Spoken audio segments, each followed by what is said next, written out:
Aren't you a little short for a stormtrooper?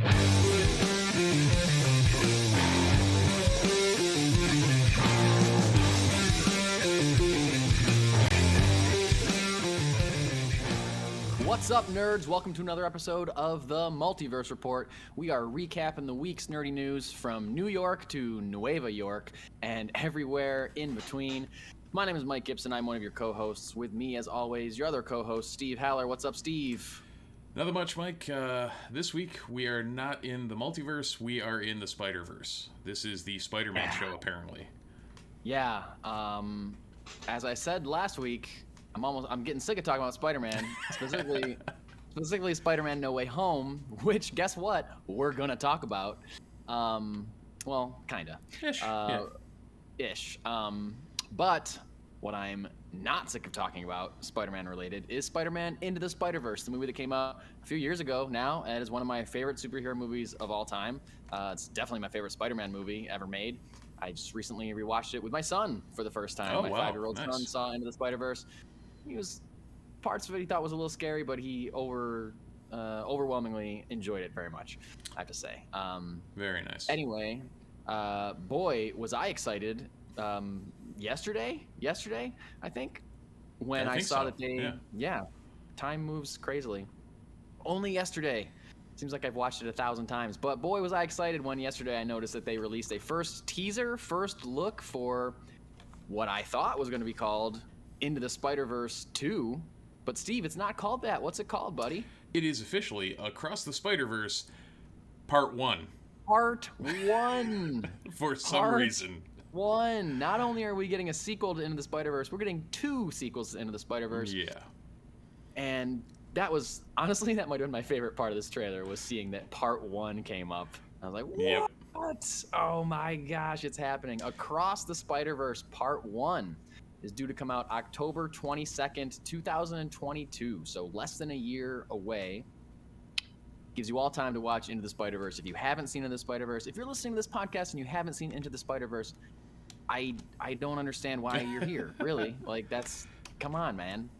Come on, people. Step up. That's become like one of those seminal comic book movies that you have to watch. And dare I say, maybe it's the best Spider-Man movie that's been made, and it's right up in the top tier of superhero movies that's been made. It honestly might be it's definitely my top 5. It might be my top 3. That's where I was floating in those. I'm like, how do I couch this so that I don't sound like too much of a homer? So we're on the same page with it. It is that good. Yeah, it's incredible. Anyway, this trailer, it's really like a scene. It shows a part of the first, what I would assume is an early scene in the movie, if not the first scene in the movie. I assume that because it picks up right where the end of the last movie leaves off. Miles laying in his bed and a portal opening above him, and you hear Gwen's voice saying, "You got a minute? Miles, you got a minute?" And picks up right from there. I thought it was great. There's a really cool shot where she does like a backflip out the window, and the camera's over Miles' shoulder, and he runs to the window, and the camera follows him, and then looks down, and she's just standing there on the. Oh, I thought that was such a cool visual, standing sideways on the building. Oh, it was great. And then it cuts to Miles falling through a multiverse portal of some kind, and then into some different universe where everything is animated differently. It was kind of like, it looked like the credits of the first movie. I don't know if you remember the credit scene, the end credit scene of the first movie is this really cool animation style, different from all the other cool animation styles you saw in the actual movie. And this like scene kind of like felt like that style of animation, or similar anyway. And in that, he encounters Miguel O'Hara, better known as Spider-Man 2099. Spider-Man 2099 was a character that was introduced in, I don't know, the 90s in Marvel Comics somewhere. Yeah, they made that whole run of like 2099 books across the spectrum. Yeah. And Miguel O'Hara was I think he was some geneticist from New York that was trying to actually recreate Spider-Man, like recreate what we know as Spider-Man in other people in that time, and somehow ended up rewriting his own genome with the spider and became, another Spider-Man because we have more Spider-Man than we know what to do with. Yeah, and that was like a big push for Marvel at that time because Spider-Man 2099 was successful, and so we got Hulk 2099, X-Men 2099, Ghost Rider 2099. Just so many. Probably Thor. Probably everybody under the sun got their own book. Yeah, probably more that I just don't remember, but those are the ones that I remember, and I know that because I have issue 1 of all of those books that I just mentioned. Although I'm pretty sure my Hulk 2099 #1 got destroyed when my basement flooded. So bummer.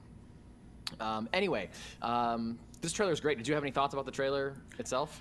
No, I loved how they did the different. It seemed like every multiverse they visited, they were looking for a different art style. Like there was that a whole different look to, like, even when Miguel O'Hara is interacting with Miles, it's like he still looks like he's drawn slightly different than what like Miles and Gwen are drawn as, and it's kind of cool that they're taking that visual medium and being able to, you know, convey where they are or convey, hey, this is completely different just by how it's looking, which it's a little tougher to do in live action. I think the liberties being able to be taken in animation are really helping that. Oh, for sure. And the one thing that I had a question about was exactly what you just said. Like when Miles goes into this new world, he is animated differently. But in the first movie, they make it pretty clear that you keep your animation style regardless of what universe you're in. You know, the Spider-Man Noir looks different than Penny Parker, looks different than Spider-Ham. And that's like the charm of that movie, is that they're all standing together in one room, but they all look different because they're using different animation styles for all those different characters. So it was weird to me that Miles changed how he looked when he went into another universe. You'd think he would keep his style, but I don't know. I don't care. It's just it's just a question that I have. The goodwill that this sequel has for me and for you and for a lot of fans, I feel is almost unmatched. I think. They can. At this point, they can do no wrong with it. It's like, until they do wrong with it, they can't do any wrong with it. It's it's right on the cusp of like everybody wants this. Yeah, and that's the thing. I mean, that, you know, that's the danger, is that when your hopes are so high for something, can be very easily let down. I'm reminded of the time I was very excited about seeing Spider-Man 3 after loving Spider-Man 2 so very much, and now I'm pretty sure, Steve, this is a side note, just because we're talking about Spider-Man a lot, might as well bring this up. I am not completely through all of my Spider-Man rewatch. I've been watching all the Spider-Man movies, Sam Raimi through Tom Holland, in preparation for Spider-Man No Way Home. I am up to the Tom Holland Spider-Man movies, having jumped out of order to watch Into the Spider-Verse a few weeks ago with my son, who wanted to watch it. And I gotta say, so far, I think Spider-Man 3 is the worst one. And I'm saying that it's worse than Amazing Spider-Man 2, which I just watched the other night. Okay, if you've got it fresh on the memory, that's a tall... I don't want to say it's a hot take, because they're both pretty well generically panned, but here's the difference. Here's the difference in my opinion. Amazing Spider-Man 2 has some incredible moments in it that are very character-driven, very dramatic, very well acted, very well scripted. There's just way too much happening in that movie. You know, similar to a similar problem that Spider-Man 3 has. But on top of of that problem with Spider-Man 3, this is all my opinion, obviously, I think there's way too much happening in Spider-Man 3. But Spider-Man 3 has a lot of poor dialogue, I believe, and not great character relationships. And, you know, there's some great acting in it, I'll say that. Like, the 3 main characters in Spider-Man 3, and I might have said this, I think we've talked about Spider-Man 3 recently on this show as well, because we're talking about Spider-Man constantly. The 3 main actors in that movie have no idea that they're in a subpar film. Like, they are giving it their all. Tobey Maguire, Kirsten Dunst, and James Franco are, like, crushing it. They're, like, really committed to these roles. They're not phoning it in by any means, but just the material that they're doing, or the, you know, scene after scene, it just doesn't flow well. There's just a weirdness to it. And, like, the last battle is so full of, like, cheesiness and predictability and one-liner just garbage. I gotta say. And that was the thing, is they took And I think all the reports were they took what was going to be a solid, if they took the whole Venom plotline out of that and made it its own movie, that would have, given it room to breathe and wouldn't have felt as condensed and as like rushed as everything was. And I think there were rumors that it was like Sony tried to ram that in there type thing. Oh yeah, no, it was a mandate that he include Venom in the third movie. That was a mistake. I think I know I said this recently on this show, so I'm sorry for listeners who are mad at me for repeating myself, but it is easy to see that Sam Raimi really loved the Sandman storyline and didn't care about the Venom storyline at all, because those it's like you're watching two different movies, which again, I'll say it should have been two different movies. Right. Anyway, Amazing Spider-Man 2, definitely not great. Definitely some garbage in that as well, but definitely a lot of great moments that, for me, bring it above Spider-Man 3. So, as shocking as that might be, because for a while I assumed that I liked Spider-Man 3 more than I liked Amazing Spider-Man 2. Not the case. Not the case. There we go. We've learned something today. Yeah. Anyway, back to still talking about our first story. Yeah. Our first Spider-Man story, nonetheless. Our first Spider-Man story. We got a quote regarding the first look teaser of Across the Spider-Verse Part 1. We got a quote from Phil Lord and Chris Miller. They were speaking to Entertainment Weekly. And they said this: Miles' story is an epic. We wrote what we thought the story needed to be, and to our surprise, we realized it was 2 movies instead of 1. We're working on them both as we speak. Part 2 will be out sometime in 2023. We will sleep again in 2024. Miles will reunite with some old friends and meet a lot of new ones. So that's exciting to me, that we won't have to wait another, 3-4 years to get the third one, that they're working on both of them now. And that makes sense if it's kind of like a Back to the Future thing where they make one and then it's time to make the sequels, and they write 2 movies and they film back to back, or, Matrix, or I think the same. Yeah. Lord of the Rings trilogy, same kind of deal where it's like, right. Well, Lord of the Rings.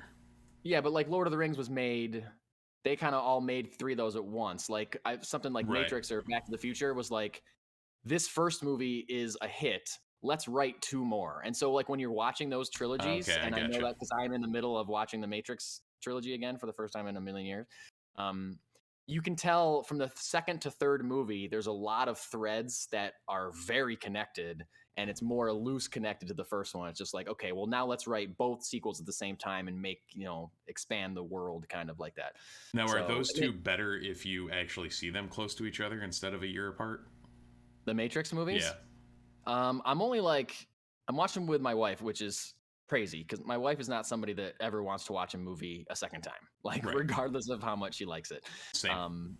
But because of the 4th one coming out in December, she liked the original Matrix movies. So she's like, oh, we should watch all those. I was like, you want to watch a whole franchise with me? Like, really? Really? Like, I don't even care about the Matrix that much. Just the fact that I got to do that, or I'm getting to do that with my wife, is great. So we're only like maybe 40 minutes into the third one. Yep. Neither of us remember anything from the third one. Yeah. It's like we're watching a new movie. We remember nothing. I remember that Keanu Reeves was in it, and that's about all I got. Yeah. And but that's just assuming. Yeah, but it does pick up right from the end of the second one, and it's basically it was written as one story, whereas the first Matrix, they could have never made a sequel and it still would have stood on its own. I don't know if they're better because we're not really far into the third one yet. Okay. The second one's fine, I guess, but like it's just too much. Like there's just every scene could be like shortened significantly and it would be a better movie. Not that it's like, I know it's not that there's too much going on. It's just that it's taking twice as long as it needs to take for any of this stuff to happen, I think. And so it just kind of drags. Anyway, the aforementioned Miguel O'Hara, or Spider-Man 2099, will be voiced by Oscar Isaac. Those of you who stuck around to the post-credit scene of Into the Spider-Verse will know that he showed up there. Yep. Going back in time to the 60s to point at 60s cartoon Spider-Man. Hilariously. So Oscar Isaac is returning to voice Miguel O'Hara, and another quote from Phil Lord and Chris Miller said, Oscar had one condition on taking the gig: don't make me boring. And they said he's made a really complex character out of Miguel O'Hara, and he's definitely not boring. So I'm excited to see. I mean, Oscar Isaac is great. He's a great actor. You know, he was good in just that short post-credit scene. He was good at voice acting, and I'm excited because Oscar Isaac is great, and I'll watch or listen to him do anything. The only other thing that we know about this movie right now, they mentioned that Miles is gonna meet up with some old friends and a lot of new ones. The only other thing that we've learned about this movie is that Issa Rae is playing Jessica Drew, the Spider-Woman character, Jessica Drew, in this movie. She was not in the first look or in the teaser or whatever, but clearly she's going to be one of the new friends that we see. I'm very excited about that. I don't know if Spider-Ham's coming back or if they got Nick Cage to come back as Spider-Man Noir, but I hope they did, because that'd be great. I mean, Nicolas Cage doesn't seem like he says no to a lot of stuff. So no, as we'll talk about later. Yeah, that's right. The Issa Rae as Spider-Woman also, I believe, I saw it in something. I don't know if it was confirmed that she's going to be in the Spider-Woman or whatever it was. They're the movie, the Olivia. Yeah. Not Olivia Munn. No. The other Olivia. Yeah. This is great radio. But either way, it's good at this. Either way, it's supposed to be Spider-Woman, Gwen, Ghost Spider, and Silk, and Jessica Cindy Drew. Moon. Oh wow, cool. So the three of them in a series. Where'd you hear that? I haven't heard any of that. In an animated movie or a live action movie? You talking about? Yes. All the above. At one point, I did hear that they were going to make an animated Spider-Gwen spinoff from Into the Spider-Verse, and I haven't heard anything about that for like 3 years. You're jogging my memory right now bringing that up. But there is also rumor that they're making a live-action Spider-Woman movie with the Olivia Wilde. That's her name. Oh, there you go. Yep. Who directed Booksmart and is a great actress in her own right. And so, but that hasn't been confirmed either. I think when she was announced that she was making a Marvel movie, she tweeted a spider emoji in response to it. So that's the only reason that people think that it's a spider-related movie. And I believe the only reason people think that it's a Spider-Woman movie is that she's a female director. So who knows if that's true or not? We'll see. I kind of hope it is, because I would love to see a Spider-Woman movie. And I don't know if that's going to be Jessica Drew. I don't know if it's going to be Spider-Gwen or Spider-Girl. You know, there's a lot of different female spiders out there. So I found it. I read it on Ars Technica that also in development, a female-centric spin-off Spider-Woman film spanning 3 generations: Gwen Stacy Spider-Gwen, Jessica Drew Spider-Woman, and Cindy Moon Silk. But is it animated? Yes. Yes. Okay. I do remember when they announced a sequel to Spider-Verse, they also announced a female-focused sequel or spin-off. Right. So and that'd be cool. That's awesome. I mean, that having would be Silk, cool. Silk could be a nice addition to the lineup too. Those are always interesting books. I wouldn't be surprised if we meet both Jessica Drew and Silk in this movie, and it sets them up for their spin-off somehow. Why not? Let's do it. Let's throw everybody in. I think they're going to, Steve. I think they're going to. I'll be interested to see what other, because we got that great new version or multiverse version of Dr. Octopus Into the Spider-Verse. I'll be excited to see what other spins on villains we have. Are we going to get a symbiote? Are we going to get a Venom or something? Are we going to see Spectacular Spider-Man? Doc Ock or Superior Spider-Man? Doc Superior Ock in Spider-Man's body? I know, man. I know there's like a punk rock Spider-Man out there somewhere. There's so many different versions. Ben Reilly, like he hasn't appeared in Into the Spider-Verse either. Yeah, dude. Are we going full Clone Saga? Are things going to be really so weird? Many possibilities. There's so many possibilities they could do. But it seems like they're keeping it Miles focused. They said it's going to be Miles' story, which is great. Obviously, he's got to be the anchor through everything. And I'm sure we'll see Peter B. Parker again as well. As long as we see Spider-Ham, I don't care.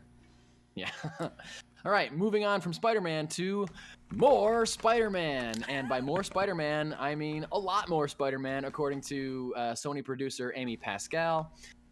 She was recently interviewed by somebody, Fandango. And, so some context around this. A couple years ago, the MCU, Marvel Cinematic Universe, almost lost the ability to use Tom Holland Spider-Man For those of you who don't know, the character of Spider-Man is currently owned by Sony. Sony bought the rights to make, or bought the production rights to make Spider-Man media, Spider-Man movies years and years ago. They have to keep making Spider-Man movies in order to keep those rights, blah, blah, blah. Amazing Spider-Man 2 was bad, so they decided to make a deal with Disney so that Spider-Man could be in the Avengers movies, blah, blah, blah. Here we are. That deal, original deal, was only for a certain amount of movies, and after Spider-Man Far From Home came out, it was said that one of the parties or whatever, they couldn't reach another deal.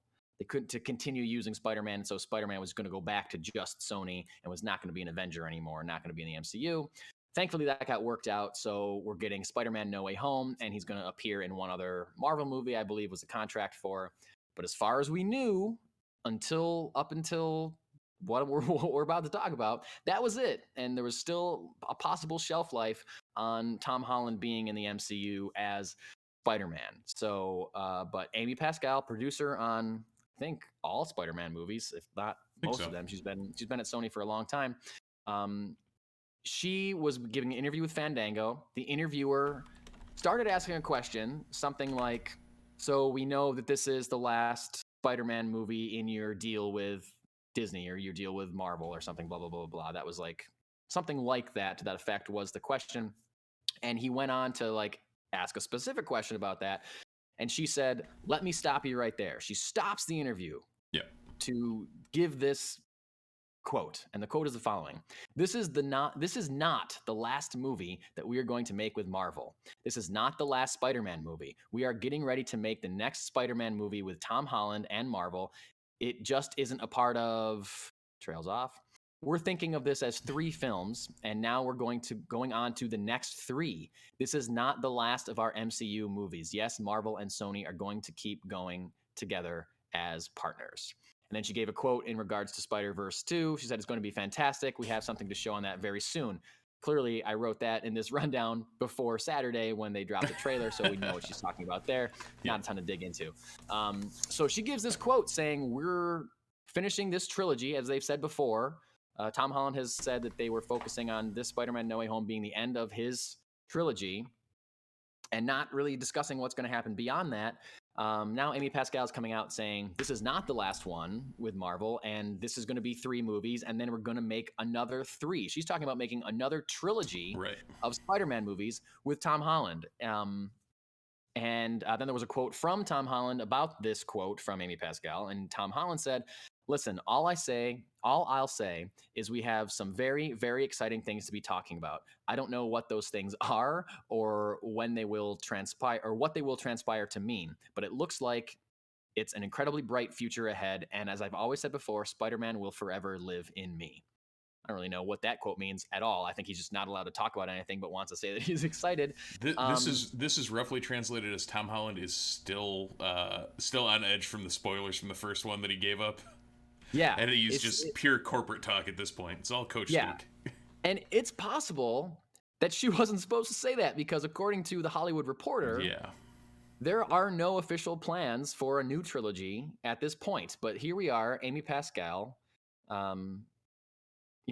definitely a higher up at Sony saying we're going to continue to partner with Marvel and we're going to make 3 more Tom Holland Spider-Man movies. So and I think Sony corporate went into damage control on that slightly, like saying, well, she didn't quite mean blah blah blah or whatever, but it's Amy Pascal coming out and saying what she said, and it wasn't like she stopped the interview to do it, like you said. It's like full stop.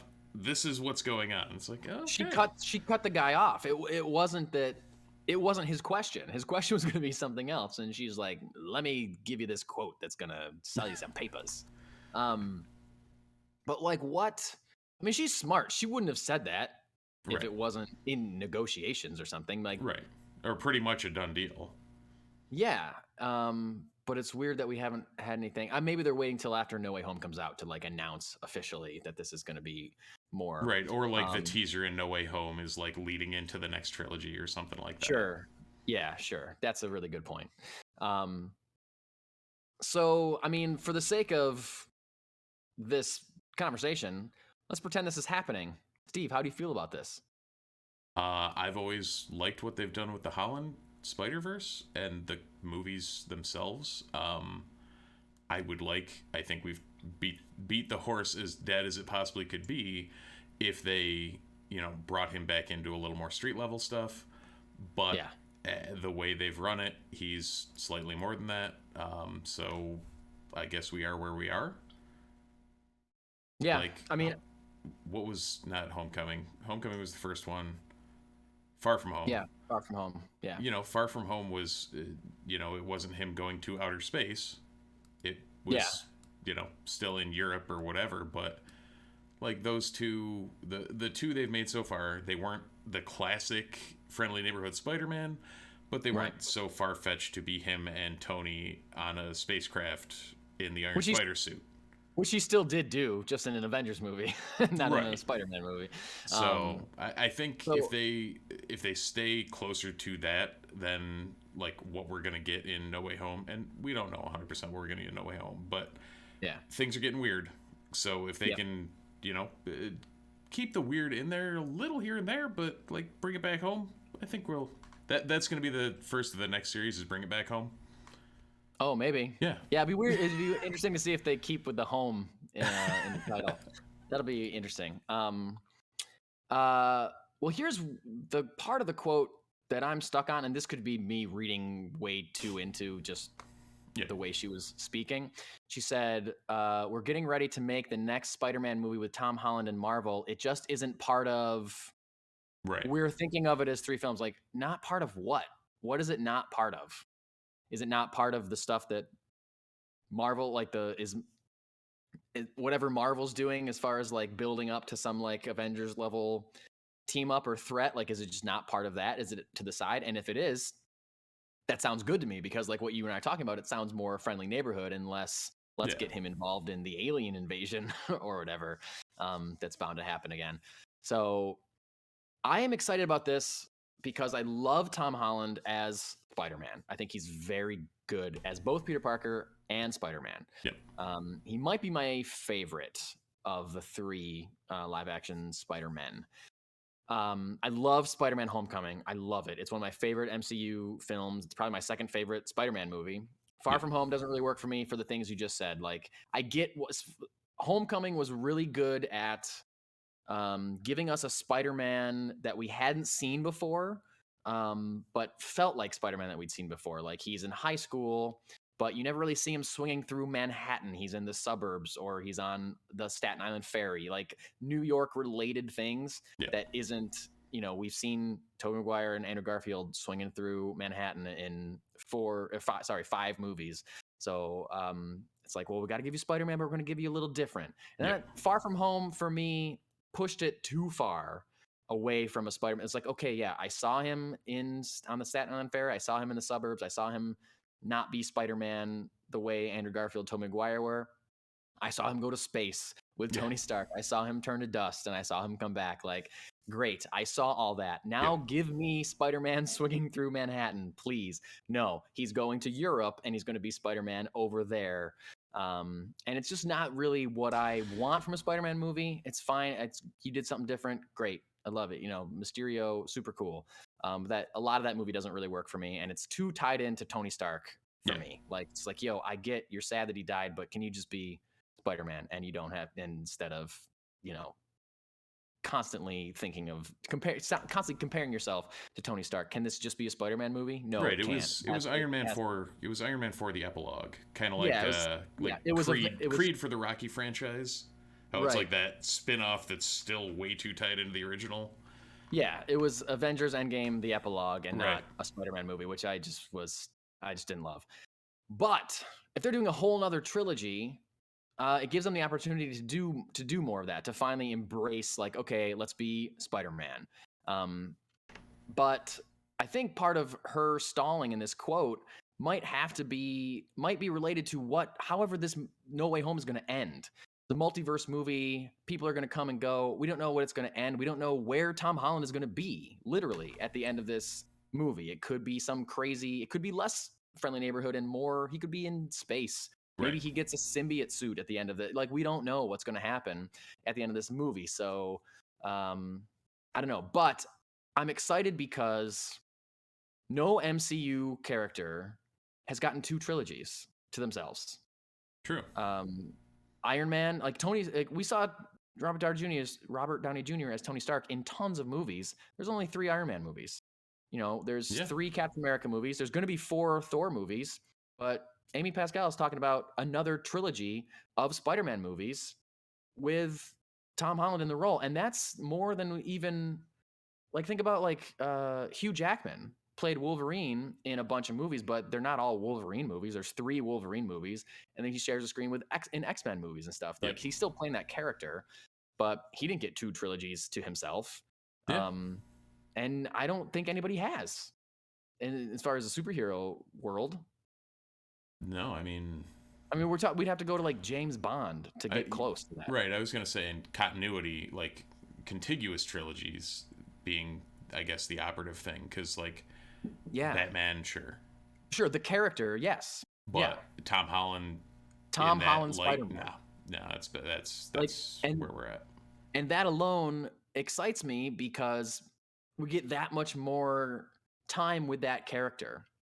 And it's not that he's just one in an ensemble. It's not like he's going to do, I'm sure he will. That's the thing. We're getting solo movies as well as I'm sure he will end up in those team-up movies eventually as well. So we will see him in Avengers 6 or 9 or whatever, But he also gets enough time to be his own character in another trilogy of movies. So that makes me really excited because we've never had that before.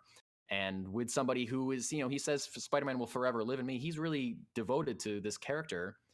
And, why is the movie Logan so great? Because we saw Hugh Jackman play this character over so many years. Yeah. And this will be, I feel like if they not that they're going to give Tom Holland Spider-Man the Logan treatment when he decides to retire from the character, because that would be way out of place, I think. But the more time you spend with a character, the more emotional strings can be pulled on you while you're watching subsequent films. Because I remember when he was just a high school kid and now he's going through all this and now he's marrying MJ or whatever. It's gonna work. It's just gonna be great if this works. So I hope that she's not speaking out of turn. I hope this actually happens, and I think both companies would be dumb to not let it happen. Oh, absolutely. Yeah. I'm also now picturing Spidey in a beat up, dusted up suit, protecting a young version of Miles, just killing people left and right. Killing versions of it. He's taking out Miguel O'Hara to save Miles. Right. Yeah. Oh man, I'd watch that. Yeah, probably. I don't know that I'd like it, but I'd watch it. But that it just we may have a clearer picture of where the Tom Holland Spider-Man character is going to go after we see No Way Home, because anything could happen. Yeah, as we know. Absolutely. And thus ends the Spider-Cast, because we've talked 33 minutes about Spider-Man already. Jesus. Okay, fine. Moving on to Game of Thrones, Westeros. We don't talk about Game of Thrones too much because there's not a ton to talk about recently. Yeah. But there's about to be. There's about to be, ladies and gentlemen. By the way, we're going to talk about Hawkeye at the end of this show. I meant to say that earlier. Yes. In our new recurring segment for the next 3 weeks, Hawkeye Talkeye. Hawkeye Talkeye is going to happen at the end. So if you're not caught up, you can skip it because we're going to talk spoilers. So anyway, coming up soon. Anyway, Game of Thrones. Game of Thrones spin-off Dunk and Egg is moving forward at HBO Max. Deadline reports the long-rumored prequel series is finally moving forward with Steve Conrad as the showrunner. A story of Dunk and Egg follows the future king, Aegon Targaryen, Egg being his nickname, and the future Lord Commander of the Kingsguard, Sir Duncan the Tall, Dunk as his nickname. Duncan's a former squire who dons the armor of his knight after the mentor's death, takes Egg on as a squire. And this is the next Game of Thrones spinoff after House of the Dragon that comes out early next year. And just before we kind of dive into that, we also learned this week that Game of Thrones, the first Game of Thrones spinoff that they tried to make, they actually shot a pilot for it and spent $30 million on it. It starred Naomi Watts, Oscar-winning actress Naomi Watts. And after spending $30 million, the head of HBO looked at it and said, "This isn't working. We're not going to go forward with it." It's not crazy. So if they spent $30 million on a pilot that they didn't make, then these two, House of the Dragon and Dunk Egg, better be damn good because they'll be throwing money at things. So that's a lot of money to throw at something that's not going to go. That's crazy to me. Crazy to me. Yep. Anyway, Steve, out of the two of us, you are the Song of Ice and Fire expert. Yeah, so you can actually see the books right over there. Yeah, that's right. So give me a little bit on Dunk Egg. Are you excited for this? And what is it? It should be good. Yeah, actually, you may. They did Dunk Egg. So Martin, in his ever-present not being able to write the main series books and doing a bunch of other crap, put this out. I mean, this was a couple long gaps in between books ago that he put out the a bunch of novellas called Dunk Egg. And they were, I think it was like a 5 or 6 part series of small novellas that they did also do in graphic novel form. That follow Aegon Targaryen, who was the brother of Aemon, who was the up at the Night's Watch, the old Maester. Yep. Maester Aemon was the brother of King Aegon, who is King Aegon, is Egg in this series. Randomly wants to get out and away from his family's whatever's going on. I mean, it's the Targaryens, there's always something going on. Sure. And squires up with this hedge knight who he finds, and it's been a long time since I've read it. And basically, did you like it though? Yeah, it was a fine story. Like it fits well in the canon and what they're looking to do. Like it's. You seem like you're not raving about it though. Like, is it something that you were surprised that they would be adapting into? No, I totally would have expected them to do this. Okay. I'm trying to go through the mental Rolodex of what the hell happened in the story. It's just between this and Wheel of Time and all these other like books that I read 10, 15 years ago that I'm trying to put back into how this is going. Also, if you're listening to this and enjoy the Wheel of Time, I believe we're going to continue our series of instant reactions this Friday after this episode, hitting the last couple of recaps with our friend Steve. So tune in for Wheel of Steve next week, recapping Wheel of Time. So that story or that series is going swimmingly. Good. I know you're not a huge sword and board guy, but I would like to watch it because I just haven't had time to sit down and watch it yet. But I would like to. Yeah. You may be especially with the way you're setting up, you may be better in binge mode too, because I think it's only 8 episodes. Good. It's only 8 episodes long, so by the time you catch up on all the other crap you got to catch up on, you should be good to binge that. Yeah, I'll crush it over maybe Christmas. I got some time off around Christmas holiday. So. Oh, there you go. So, but yeah, this Dunk Egg should be a good show. It's a fully unlike other Martin adaptations, it's a fully fleshed out story. So they can't quite find a way to screw this one up, hopefully. And similarly with House of the Dragon, with all the money and various other things they're throwing at these, it's like if nothing else, it'll be pretty to look at. So yeah. Well, I would assume that the one they threw away was pretty to look at, but just something else was going around with it. Like which is funny because of the three, that was the one that I was actually the most excited about. Yeah, that's what a couple other people I work with were saying. That was going to explore like kind of like the darker history of Westeros and how the White Walkers came to be and stuff. That seemed pretty interesting. So I guess there's always a chance they'll go back to that, or they'll touch on that in one of these other spinoffs or whatever when they run out of material. Right. Well, it might have been one of those where they didn't know that was going to be a slam dunk, and probably realized, hey, Targaryens, people like that, and Dunk Egg, hey, we've got a full story we can tell, so let's roll with those instead of this, hey, this like peripheral, we're making stuff up on the fly type thing. So right. Maybe they'll go back to it after this gets Game of Thrones back in everybody's mind. Yeah, we'll see. And again, that's the real catch there, isn't it? That do people still care about Game of Thrones enough to make either of these shows a hit? I think we talked about a while ago when they announced House of the Dragon, or when they showed a teaser or something, how like, why didn't they make this show after couple years season ago. 4, after season 4 of Game of Thrones was out, Yep. everyone loved it, and it was like a phenomenon that it was the best show on television for like a while until the last season was awful. But like, yeah, I don't know, man. The last season left a bad taste in a lot of people's mouths, and it's going to be interesting to see who goes back for House of the Dragon and subsequently Dunk Egg. Seems weird that you wouldn't try to hook somebody into a spin-off while the first show is still on the air. But you know what? They're probably trying to save money. They're spending so much money on making Game of Thrones.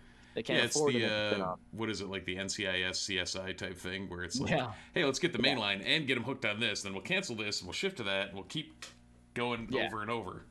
Exactly. At very least, I feel like you should have started a spin-off during the last season of Game of Thrones, like just to like hook people to keep watching something. Yeah. But anyway. All right. So Game of Thrones, we'll see what happens. We're moving into comic books right now. Kind of a big story. Dark Horse Comics, one of the big 4. Dark Horse might be up for sale. According to a report from Bloomberg, comic publisher is, quote, working with an advisor to weigh options that could include a sale. This would be a sale likely to like a Hollywood studio or like a streaming service. They do rent out some of their IP to Netflix, so it could be interesting if Netflix wants to buy Dark Horse Comics. What does that mean for the comic industry? What does it mean for Dark Horse? Dark Horse is known for publishing Hellboy, Sin City Comics, Usagi Yojimbo, and the Umbrella Academy, as well as comics based on other IP like Star Wars, Aliens, Indiana Jones, Conan the Barbarian, Lone Wolf and Cub, Predator, I think they do as well. So this could be a big shakeup, and I guess what remains to be seen if they're sold, what that means. If, like, say Netflix buys Dark Horse Comics, are they just mining the IP? Are they going to care about the comic book publishing? Like, is this going to be the end of Dark Horse as a publisher? And I mean, it could go that way or it could go the opposite. I mean, Disney acquired Marvel, and Marvel's doing fine. Yeah, that's true. Warner is over DC, and DC's doing fine.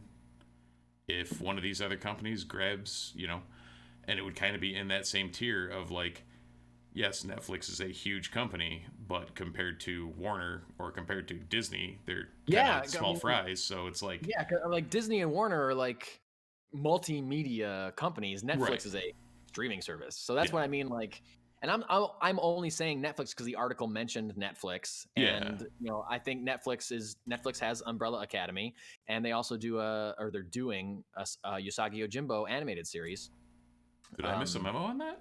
I just read it I just read it in this article as I was prepping for this show.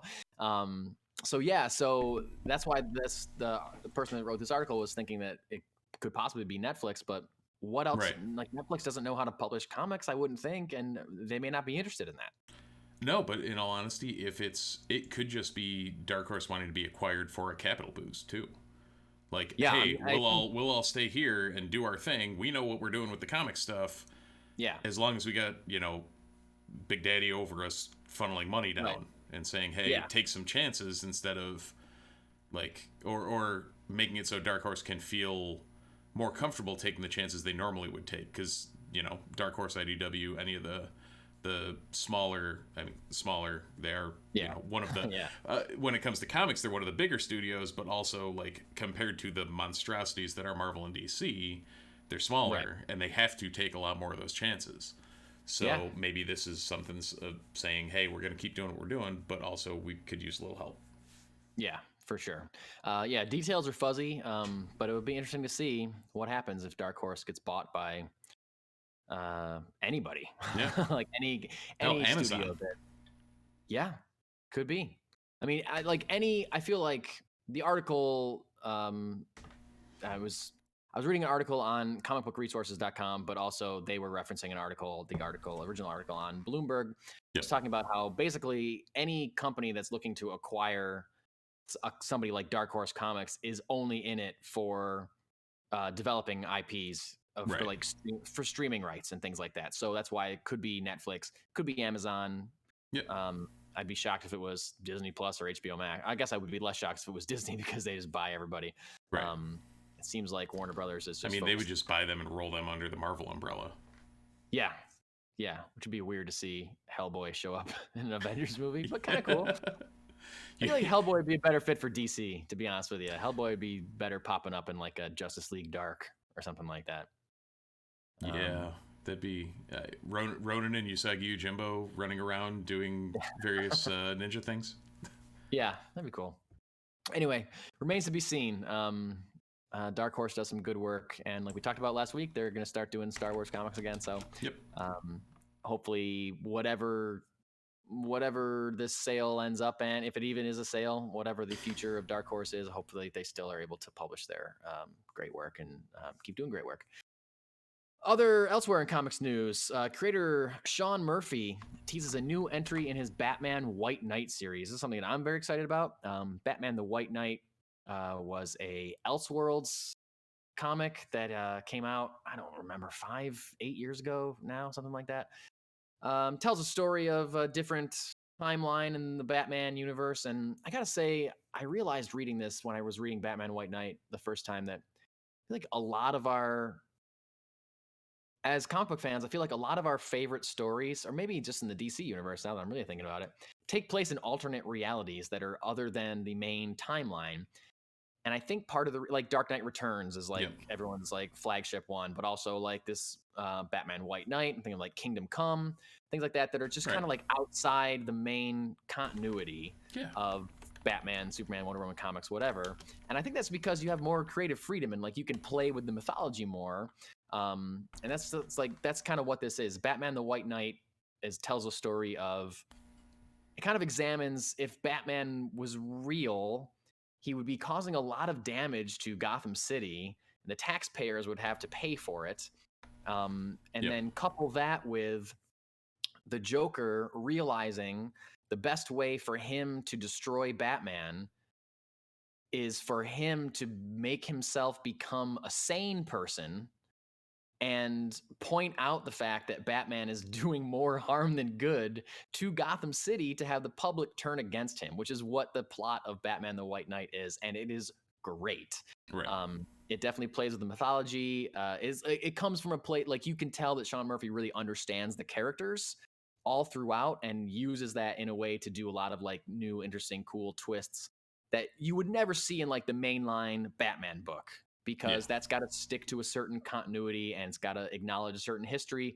This is like, we're going to throw this out. Jason Todd was the first Robin instead of Dick Grayson. Dick Grayson is Nightwing now. He used to be Robin, but Jason Todd was the first one. And he got killed by the Joker, but like, it's just like things like that to switch it up, to play with the drama. Anyway, well, that's very good. I mean, on the Marvel side, you've got like, look at the X-Men. You've got Age of Apocalypse. Yeah, that was exactly. It's always in the top 10 best runs to read, and it took everything you knew about the X-Men and just went boop, flipped it right on its head, and there we go. Yeah, because there's more freedom and it's more interesting. Yep. And I gotta say, I feel like it would be hard to kind of come up with something like this that hits as hard as you want it to, or hits as hard as like the main continuity, but it's also equally as hard to write new and exciting stories in an 80-plus-year-old continuity.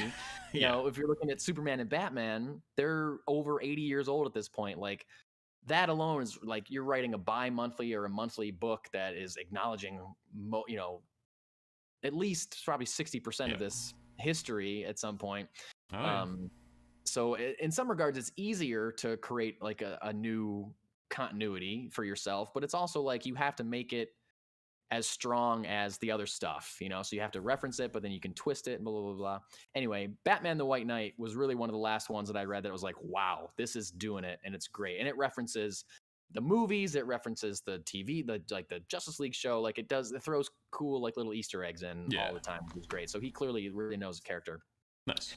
But anyway, he tweeted a photo on Sean Murphy tweeted a photo on his social media with the caption, "There's a big announcement coming from DC soon. Here's a sneak peek," and it included part of a panel that included a familiar character from his continuity, his world. We think it is a character that refers to herself as Neo Joker.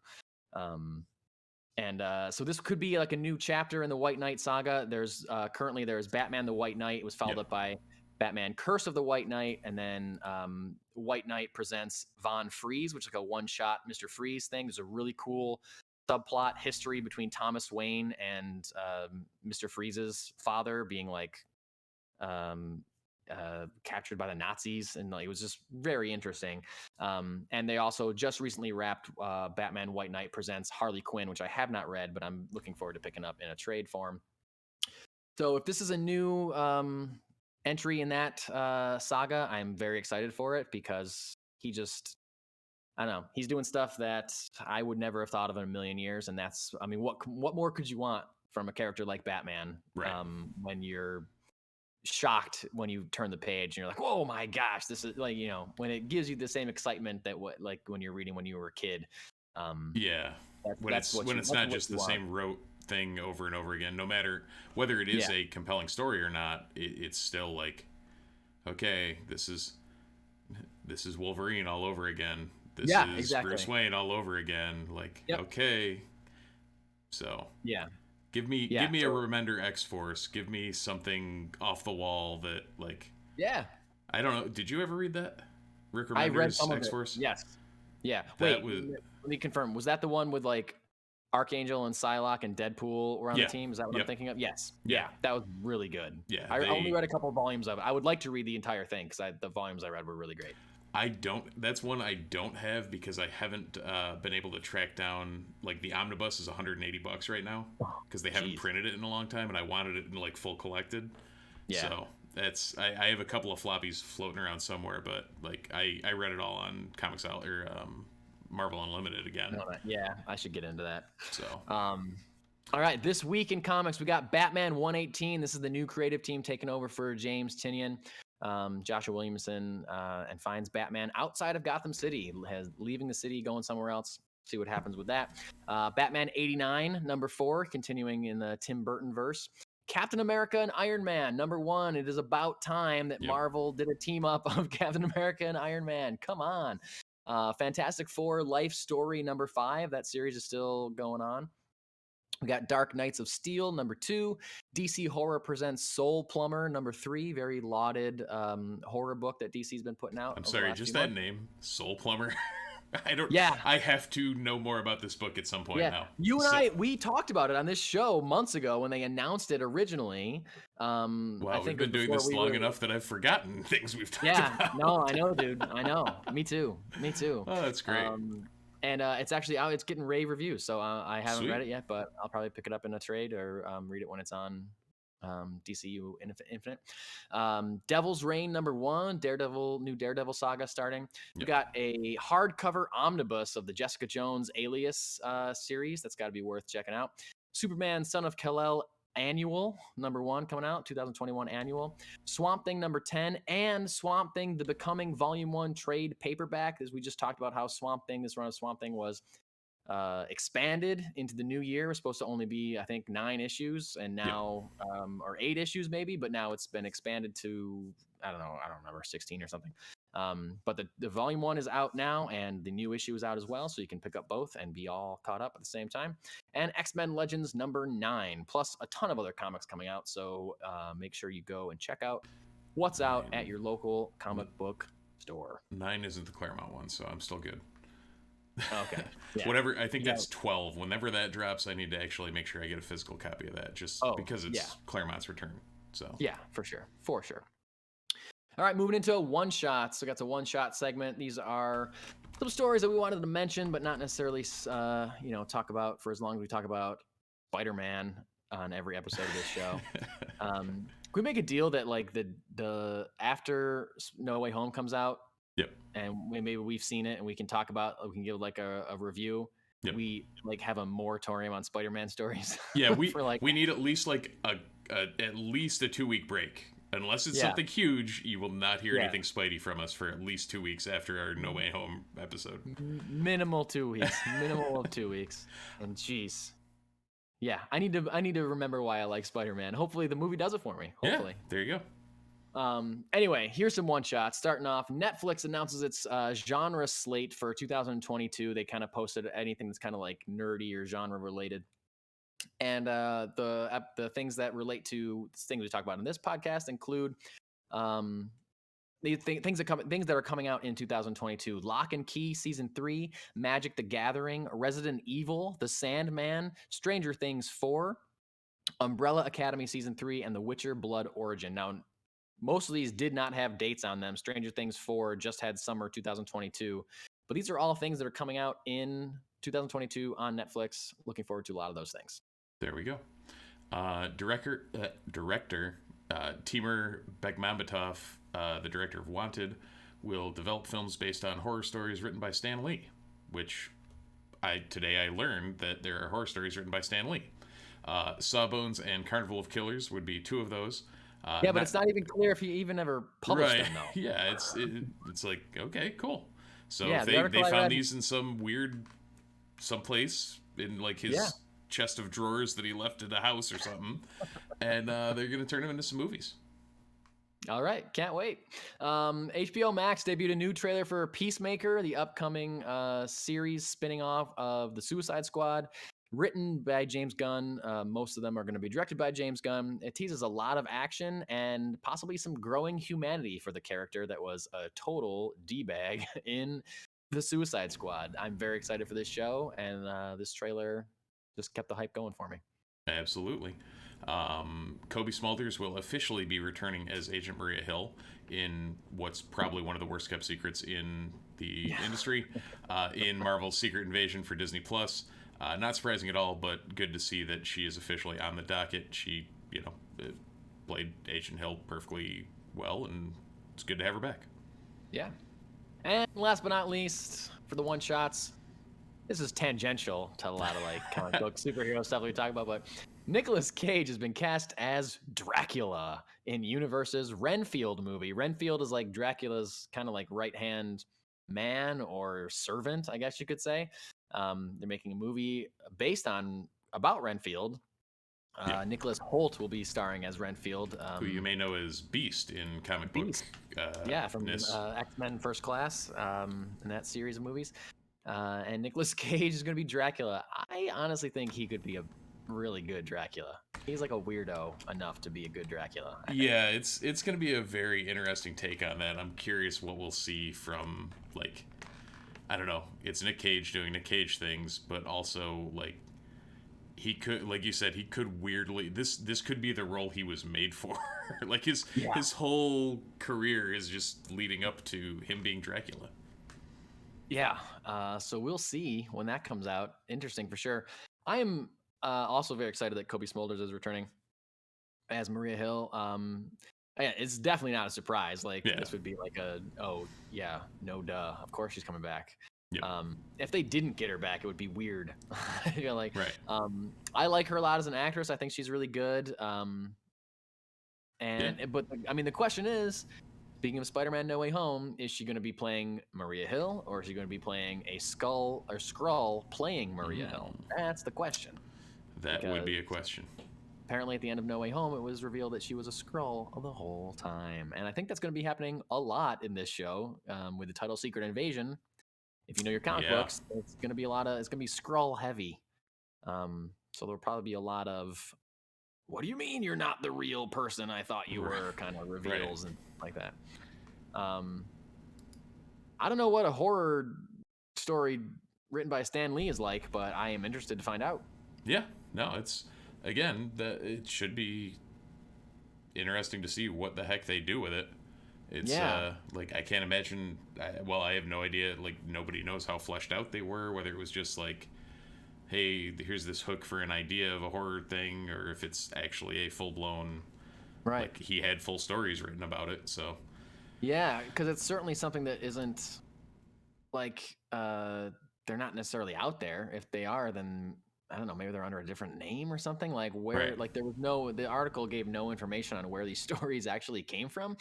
So I guess I hope if they do end up making these movies, publish those stories. Yeah. I want to see them.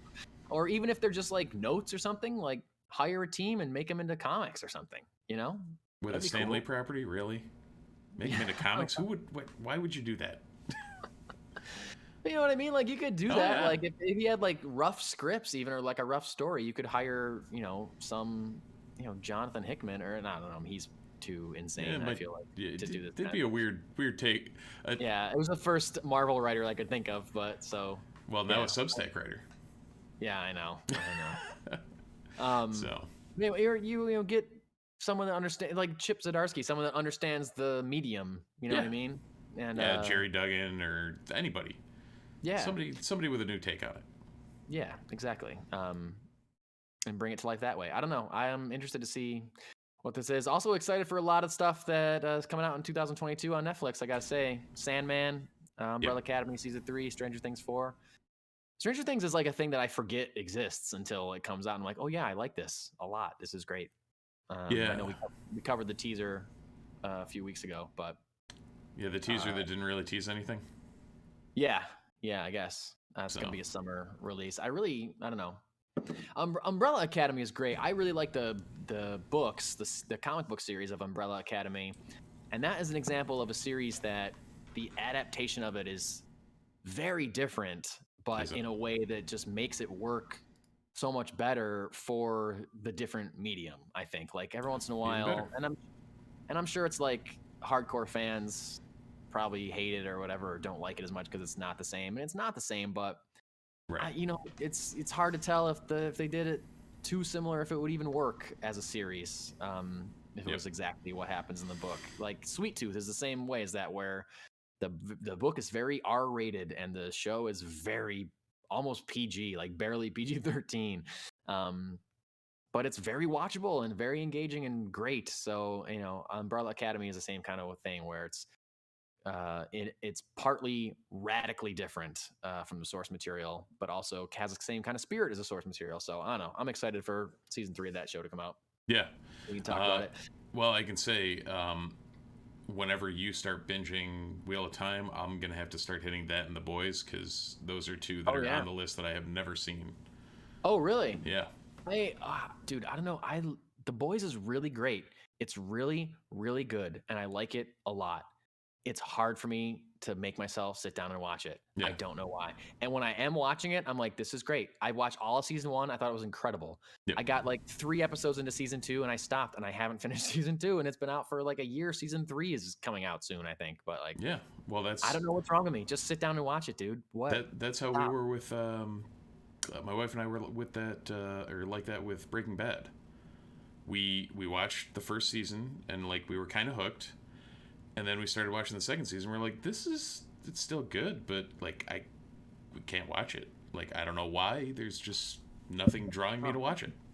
Interesting. So wow. Yeah. So we'll see. I gotta catch it. Well, when you start binging The Boys, let me know, and I'll jump on the train when you get to season 2. I'll jump on with you, and we can. Sounds good. We can do it together. Even in the Netflix slate, though, Magic the Gathering, we still haven't heard a whole ton about what it's going to be outside of containing a couple of the known planeswalkers and whatnot. Yeah, but who we know the Russos left. I'm trying to remember. Yeah, we talked about it. Somebody came back in that was a decent name. Well, someone's cast that was. Oh yeah, that was cast as Gideon, and I can't remember. Can't remember who the heck it was. It was somebody good. Brandon Routh. Yeah, that's right. That's who it was. Because they announced that the same week. It's like right after. Yeah. They're like, let's save some face. Yeah. Another take on Resident Evil, because we needed more Resident Evil. Yeah, I guess. I don't know. We'll find out. And then The Witcher Blood Origin is going to be the spinoff, which that actually should be pretty good too. So yeah, I'm looking forward to what they've got going. I mean, the Sandman itself, like they could just have that there, and that's the one That's what I'm dying for. Yeah. I can't wait. I can't wait to see that. Want to talk about Hawkeye? Yeah, let's talk about Hawkeye. All right, people, if you haven't watched the 3rd episode of Hawkeye, dip out of this podcast right now. Stop. We're going to talk about it. We're going to talk about theories. We're going to talk about rumors that are, I don't know, can you call them rumors at this point? Because everything just is pointing towards the one thing. Anyway, goodbye if you haven't watched it. Goodbye, and we love you. Thanks for listening. 3, 2, 1. Kingpin. Mayor Fisk. Well, not. I'm still in Zdarsky Daredevil mode. Oh, okay. I was like, Mayor, what? Yeah, I don't sorry. remember that. Wilson Fisk. Yeah. Wow. There's no way that wasn't him. No. There's no way. So for anyone who's still listening to this and doesn't know what we're talking about because he's Doesn't not know what watching we're talking Hawkeye, at one point there was a scene that had a hand reaching down to a young Echo and a voiceover. I can't remember exactly what he was saying, but it was almost definitively Vincent D'Onofrio's voice or something very similar to it. He didn't say anything. He just laughed. Okay. And yes, this was the character of Echo that was introduced at the end of episode 2. Crime boss figure, a deaf character. Which is the first time she's actually been portrayed as a villain in Marvel. Oh, is that true? See, yeah. I knew that she had familial relation to the Kingpin, so I guess I assumed that she was maybe an anti-hero or whatever. I know she like hangs out with Daredevil or whatever, or has worked with Daredevil. I guess I assumed that similar to like Black Widow or something, like starts as a bad guy and then changes sides or whatever. But interesting. So young Echo is a flashback of that character as a little girl talking to her father, very sweet moments with her father, using sign language. Like, I really thought this episode was great. I mean, there's only been 3 episodes, but this was a really great episode of television. It had a lot of heart to it, and some incredible action in it as well. Just one kind of very long action sequence in the middle of it that just was kind of a home run for me anyway. Oh yeah. But anyway, the character moments in it were wonderful, and this one, there was a scene where young Echo is at a karate match, and her dad is saying goodbye. Says, "Your uncle will take you home after class." And then the dad leaves, and still from like kind of the camera's down near over Echo's shoulder, a little girl, and you see a large man stepping into frame, and kind of reaching out, touching the girl's face lovingly and laughing, or not maniacally laughing, but just like laughing a little bit.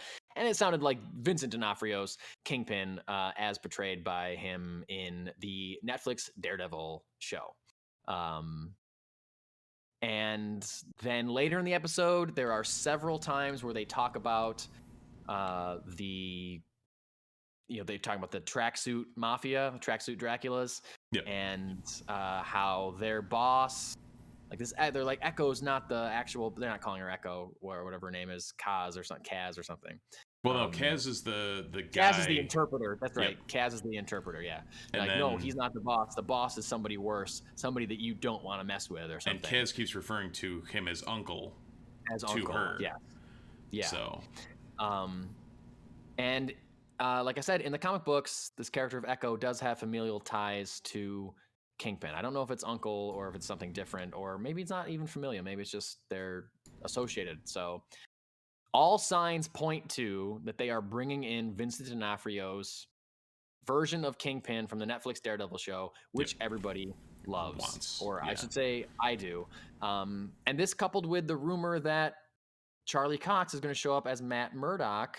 Charlie Cox played Daredevil, Matt Murdock in the Netflix show. Rumors for months now that he's going to show up in Spider-Man No Way Home as Matt Murdock, Peter Parker's lawyer or something. So this, to me, really saying that that's going to happen. That's they are, absolutely. And that they have incredibly lined up this show with the release of Spider-Man No Way Home in a way that we're going to get. Do you know how many episodes of Hawkeye there are? 3. There's so 3 left. Yeah. Okay, there's 6. So there's 6 total. Yep. So by my estimation, the Wednesday after the release of Spider-Man No Way Home will be the series finale or season finale of Hawkeye. Yep.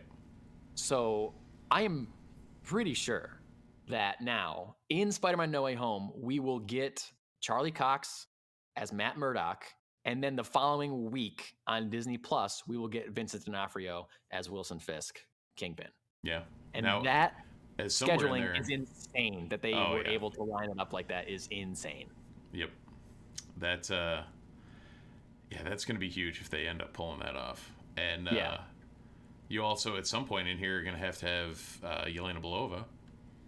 Yeah, still waiting on her to show up. If you saw Black Widow, there's a tease at the end of Black Widow. Something that sends Natasha's sister that would want her to go after Clint. So you gotta think that's gonna happen at some point. And yeah, how's that gonna work into everything they have going on? No. Mm-hmm. You all right there, bud? I heard a really weird noise in my basement, and no one else is down here. Everyone else should be asleep, so I don't know what just happened. If something fell, or Could there's be a ghost. Could be the wind. It's supposed to be crazy windy tonight, so. It is windy, but Steve, I am indoors and in fair. a basement, so the Fair windows enough. are closed. There's one window in this basement, and it is closed. So I don't know what that was, but I am being recorded. So if somebody comes up behind me to murder me, We'll see it. it will be witnessed. Hopefully, they're not wearing a mask. Now, all I can think of as I'm looking at myself on this computer screen, I can only imagine. I'm just imagining like that, like right there. Yep. See where the wall ends. I'm just imagining like Michael Myers' head just like poking out from the side there, and I'm terrified to even now turn around to go upstairs after this podcast. Anyway, Steve, the Netflix Daredevil show, I believe, is my favorite Marvel adaptation ever, hands down. TV shows, movies, cartoons, whatever. I think the Netflix Daredevil show for me is my personal favorite thing. My personal favorite. The only thing that could give it a run for its money, Into the Spider-Verse, Right. I think. No, that's actually that right does give it a run for its money. It might be Into the Spider-Verse and then Daredevil. Now that I'm thinking about it, I should rewatch Daredevil. I haven't seen it in a long time. But I did not realize this until today when I was getting ready to talk to you about this. Yeah. I love the Netflix Daredevil show. I love Charlie Cox as Daredevil. I love Vincent D'Onofrio as Kingpin. He is up there for me with Heath Ledger as the Joker, Michelle Pfeiffer as Catwoman, like just like top tier villain casting in superhero adaptations, like hands down, so good. Here's my concern. The MCU, very PG-13. Mm-hmm. The Netflix Daredevil show is very not PG-13. It's very very R-rated. Do I want to see a Daredevil show set in the MCU if it's not the same grittiness, the same intensity, the same level of fighting, violence, whatever, I'll say it, gore, that we got from the Daredevil show? Like, it's gonna, if they, again, we don't know that they're gonna make a season 4 of Daredevil. But if they do, they could drop it on Hulu that they own. That's true. So that's true. But they have, I mean, Kevin Feige has said, and like, he could change his mind tomorrow and just come out and say, yeah, we're doing this, whatever. He has said that Deadpool 3 is going to be the only R-rated thing in the MCU, I believe. Yeah.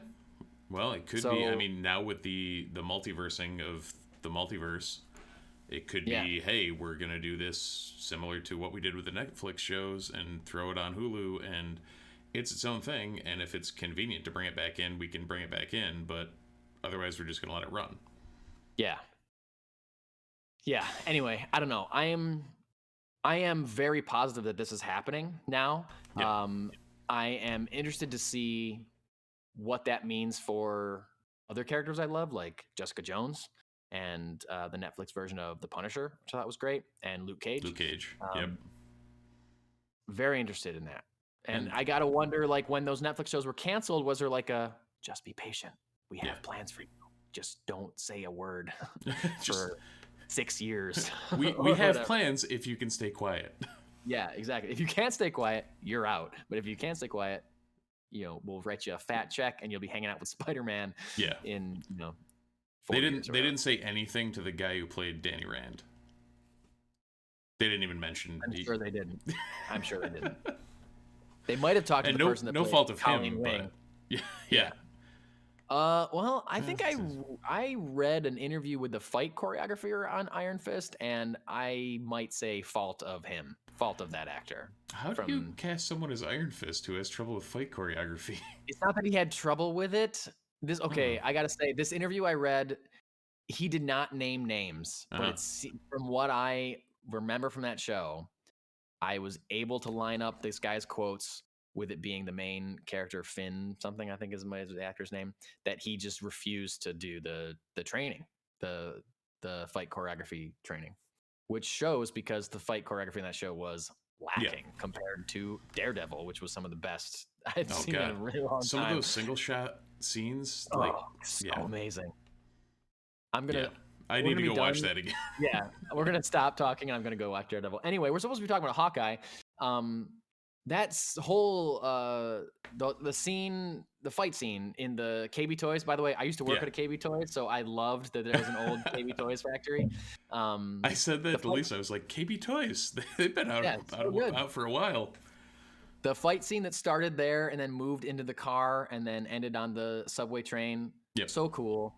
I really like that they're bringing in Clint's hard of hearingness, like it is in the Fraction Aja run. I mean, he's deaf. He gets deafened in that. Spoiler alert. Sorry, in that comic. But I like that they're incorporating that to a certain degree. I really loved the scene where Kate. Where he's talking to his son on the phone. That was amazing. That was absolutely perfect. It was amazing, and it was so like touching and beautiful because he feels bad that he can't hear his son's voice, and he feels guilty that he's not there for Christmas. Or oh my God, it was beautiful. It was such a good scene. Yeah, you talk about character moments, and that was just A+. Yeah, so good. So I know a story came out this week that this apparently is the lowest rated Marvel show so far on Disney Plus, but I think people need to start paying attention to it, because if they're going to reveal Kingpin, then this show is probably going to be a linchpin in the future of a lot of stuff going forward, because they're not bringing in Kingpin if they don't have a plan for Kingpin to exist, whether it be in Spider-Man movies moving forward, a Daredevil thing, or just more Disney Plus shows, whatever. Like they're not going to bother doing it if they don't have a reason to bring in both characters. Absolutely, or all the characters. And and I hope that this means that they're bringing in Foggy Nelson and Karen Page. Like I hope all those characters are coming back. And I guess that remains to be seen. But anyway, not talking about Daredevil. I think Hawkeye, this clearly was the best episode of Hawkeye so far. It's only 3. It's only 3 left. And the first 2 I thought started as good or better than anything we've seen from Marvel. Like even for it being the worst rated, I feel like through 3 episodes, I'm liking this more than I have any of the others. And I like the others. Yeah, I think I like this more than Captain America or Falcon and the Winter Soldiar so far. And probably. I think I like it more than Loki. Like people loved Loki. I thought Loki was fine. I didn't love Loki the way a lot of people loved Loki, but I don't know. This like so far. Now you're just ragging on my Halloween costume. I see how it is. I don't know. I loved you. I loved you as Loki. I'll say that. You were my favorite thing about that whole show was the fact that it gave Steve Haller a Halloween costume. There we go. Well, for right now, it's WandaVision, then Hawkeye. I think is my favorite. After I really did like Falcon and the Winter Soldier a lot, but right now I like Hawkeye. I'm enjoying Hawkeye more, so we'll see. See, now I was one of those Loki people, so I would probably throw and it's also ties to Kang and like the spoiler, Kang shows up in Loki, but like I guess that would be the thing is, do you go back and look at it? Like if I went back and watched it again, would it be as good without the fact that it had as many implications as it did? Like if I went back and looked at it as just a show, as opposed to knowing what it opened up and where it went, and that's really the thing with all these shows, right? Is that we're watching them, we are, because the MCU has conditioned us to do this, we are watching them wondering what they are building to. Right. Almost as much or more than experiencing them in real time, like just sitting and letting them be a show, which is why so many people were mad that WandaVision didn't introduce Reed Richards or something insane like that. Like, Mephisto was the big one that people thought was going to, they're mad that we didn't get the Fantastic Four, and WandaVision's like, this is just a show about Wanda and Vision. That's it. Stop thinking about what it means for Avengers 6. Like it doesn't matter, it's fine. It's okay. Absolutely. And I know I was guilty of the Mephisto stuff just because of. Yeah, me too. No, you and I were talking about it. Yeah, it's like you, and I guess if you know the source material in any degree, it's like flags are going up. Like anything that could have been Mephisto is like, well, he had a lot to do with a lot of this stuff, so maybe. Yeah. So.